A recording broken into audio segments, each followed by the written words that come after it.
नमस्कार साथियों, परिहार क्लासेस में आपका स्वागत है। आज हम भाग 2 को देखेंगे। चलिए शुरू करते हैं।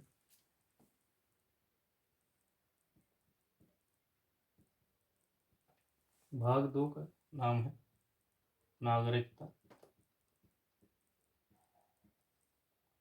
भारत का नागरिक कौन होगा या अन्य देश का व्यक्ति नागरिक कैसे बन सकता है, उसके बारे में देखेंगे। ये शुरू होता है आर्टिकल 5 से। आर्टिकल 5 का नाम है संविधान के प्रारंभ में नागरिकता।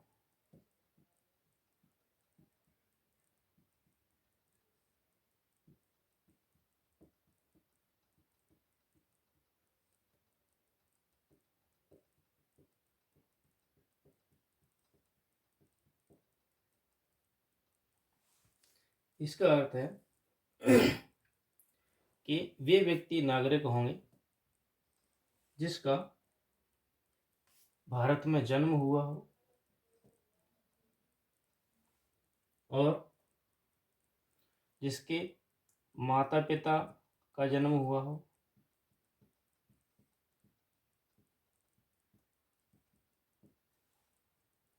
और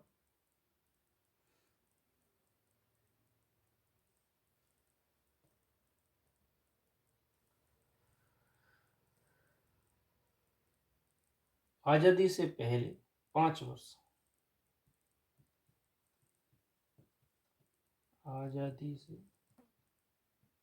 पहले 5 वर्ष से भारत में हो,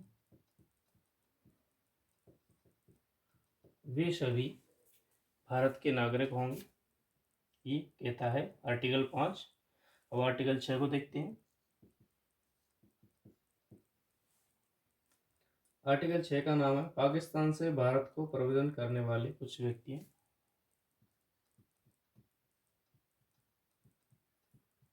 पाकिस्तान से भारत करने वाले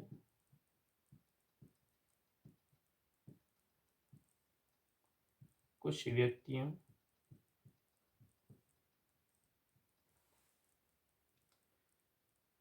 के नागरिक अधिकार।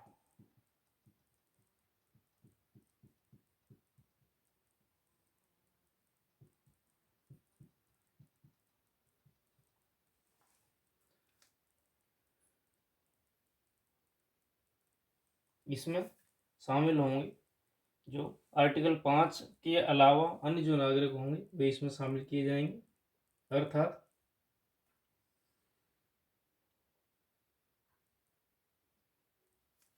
जो भारत शासन अधिनियम था, पॉइंट नंबर 1 है भारत शासन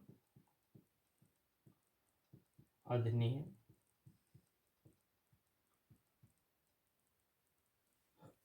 1935 के अनुसार जो व्यक्ति या तो स्वयं या माता पिता या दादा दादी इनमें से यदि किसी का भी जन्म हुआ हो भारत में तो वह भारत का नागरिक होगा। अगला पॉइंट है इसका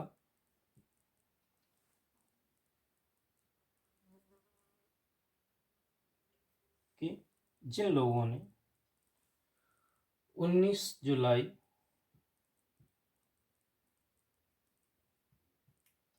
1948 से पहले भारत में आए थे वे सभी नागरिक होंगे भारत के।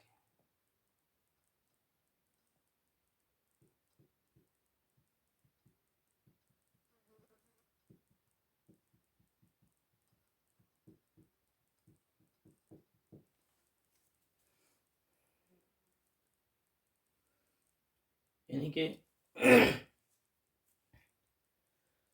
पाकिस्तान से जो लोग आए थे और किंतु जिनको भारत शासन अधिनियम 1935 के अनुसार या तो ये माना था कि व्यक्ति स्वयं यहाँ पर जन्मा हो, या उसके माता पिता जन्मे थे, या उसके दादा दादी जन्मे थे, इसी कारण से उसे भारत का नागरिक माना जाएगा। इसका दूसरा पॉइंट है कि 19 जुलाई 1948 से पहले जो भी पाकिस्तान से भारत में आ गए थे लोग, वे सभी भारत के नागरिक माने जाएंगे। अगला है हमारा आर्टिकल नंबर 7, जिसका नाम है पाकिस्तान को जाने वाले या पाकिस्तान को प्रजन करने वाले।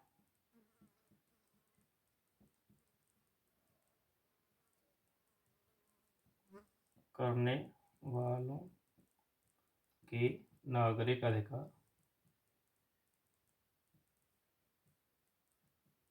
जो भारत से पाकिस्तान चले गए थे उनके लिए भी कुछ नियम बनाए गए हैं। 7वें आर्टिकल को हम अगली स्लाइड में देखते हैं।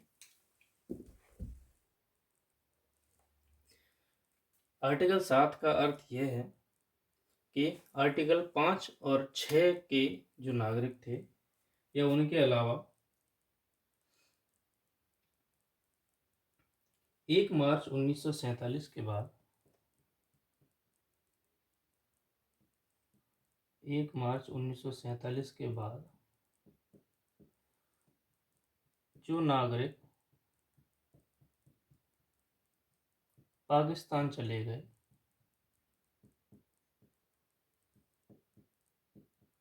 वे भारत के नागरिक नहीं होंगे। अर्थात भले ही उनके दादा दादी यहाँ पर जन्मे हो, लेकिन वे सभी यदि 1 मार्च 1947 के बाद, इससे पहले नहीं, बाद में जो लोग पाकिस्तान चले गए वे भारत के नागरिक नहीं माने जाएंगे।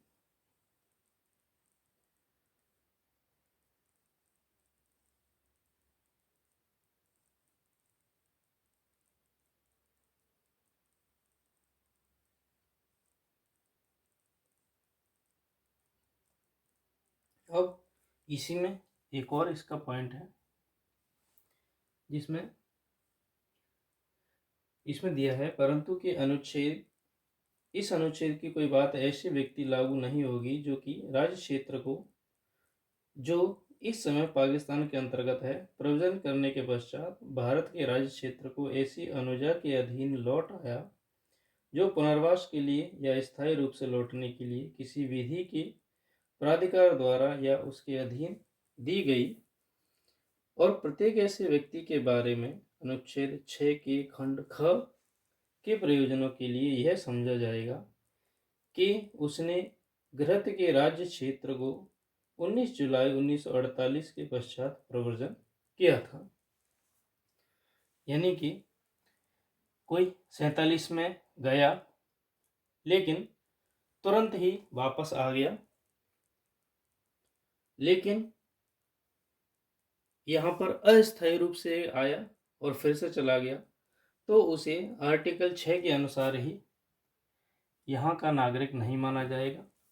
जो 1948 वाली बात थी उससे भी उसे वंचित कर दिया जाएगा। अगला आर्टिकल है आर्टिकल नंबर 8।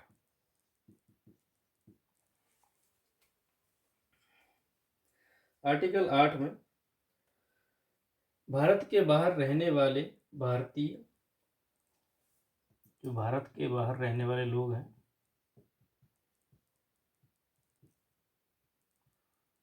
रहने वाले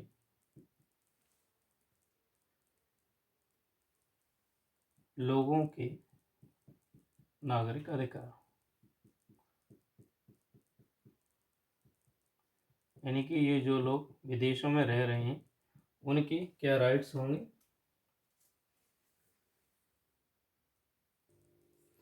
इसमें शामिल होंगे जो आर्टिकल 5 था, आर्टिकल 5 में शामिल जो नियम हैं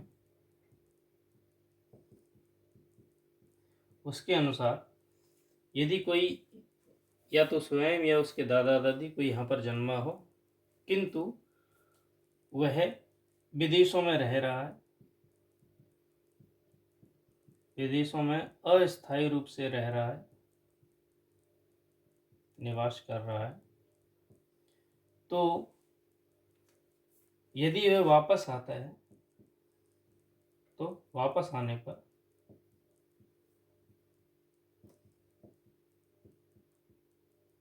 वह भारत का नागरिक समझा जाएगा।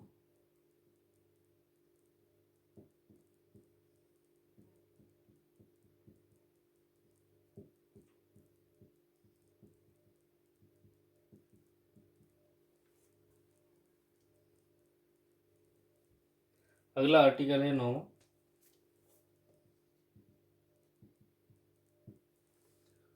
9 में है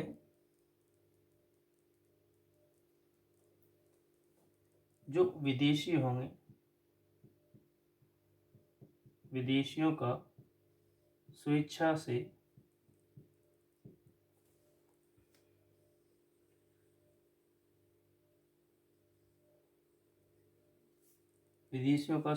से वहाँ की नागरिकता लेना।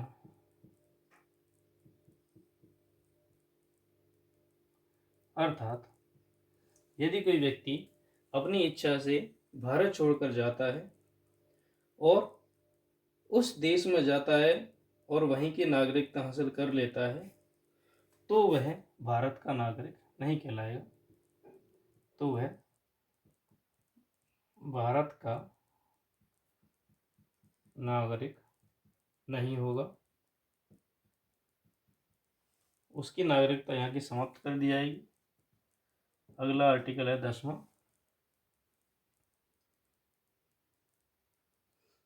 इसमें है नागरिकता अधिकारों का बना रहना।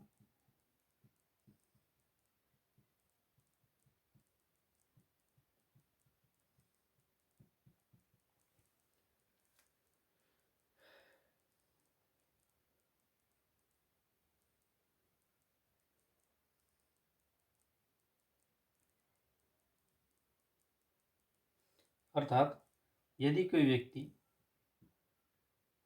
ऊपर के सभी उपबंधों में आता है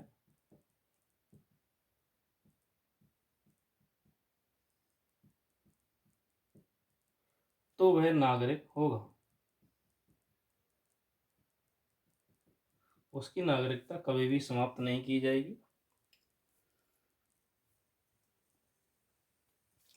अगला आर्टिकल है 11वां।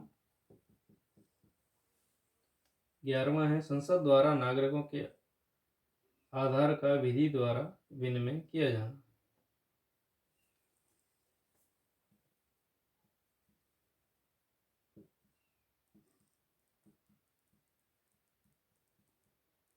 नागरिक अधिकार का विनियमन।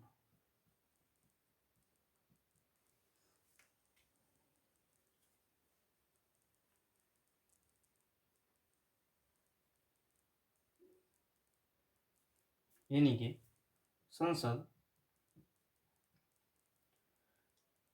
जो विभिन्न नियम होंगे नागरिकों के, उनमें कोई भी कमी नहीं करेगी, अल्पीकरण नहीं करेगी।